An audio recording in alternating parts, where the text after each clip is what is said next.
আচ্ছা মামা, তোর এই অবস্থা কে? যে ঘরের অবস্থা। ঘর ওর কি ঘরে ঘরে উঠে গদনে করছি কি হ্যাঁ, ওর ঘরের এই অবস্থা। তুমি যে কুকুরটা খুঁজছো, কিটা খুঁজছিলা? কুকুর আলে খালি দেখি কুদাল, এটা মাইক, খালি খালি দিয়া কুদাল দিয়া, কোথা দেয়া ছোট কুদাল। কুদালটা কই তোমার? কোদাল ভাঙিস কুদাল ভাঙ্গি গেছে গা। বোন দেখে বইতাছি, খারাও সব দেখাইতেছি। তাহলে তোমার এখন রান্না বাড়া খেতে দেয়? ব্রান্ড দে না আরে বুড়া বিডিয়ান বুড়া বেডি। বলি ফেলাম জানবেন তাহলে এই অবস্থায় আছো তোমরা। তোমার যে এই যে বংশগত যে তোমার বাগ্নি যে পাগলি, তুমিও যে পিন্ডা পুন্ডা থাও, এটা কি তোমার কি ঘোরাঘুরিতে ঘোরাঘুরিতে পাগলা? বুড়া বেরি হল হ্যাঁ, বুড়া বেরি হল ভাগলা মানে চল যাওয়া না কোথা রে ঘরে মেয়ে মানে কি গ্রামীরা জানি যেমন হে ধরা গে কি আর লাগিয়া?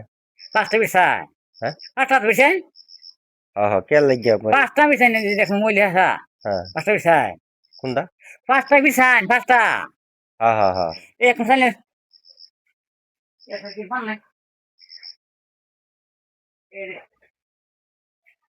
ওটা কি? তাই কমানি চাইলে চালটা কি মু?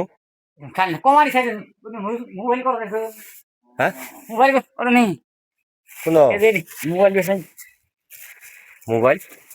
এই আচ্ছা, কমানি বেশ এই যে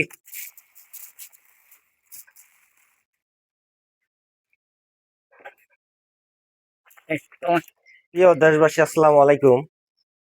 আপনারা দেখেন যে একশো অসহায়, তিনি আজ থেকে 30 বছর আগে থেকে তিনি পাগল, একটা পুকুর খুঁজছে,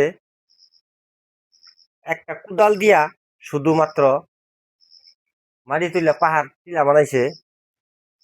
আপনাদের আমি দেখাই যে কি অবস্থা, কি হাল আছে পাগলটি। ধরো চাইল।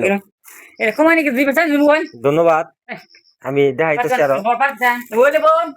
এই তিনি এই যে পাগলটা শুধু কুদাল দিয়া এই মাটির টিলা বানাইছে, যেন আমার বাংলাদেশে এখনো মানুষ আসলে শিক্ষিত, সবাই বুঝে না যে মানুষের কাছে জিন পরি বা এইসব আছে বা কালী।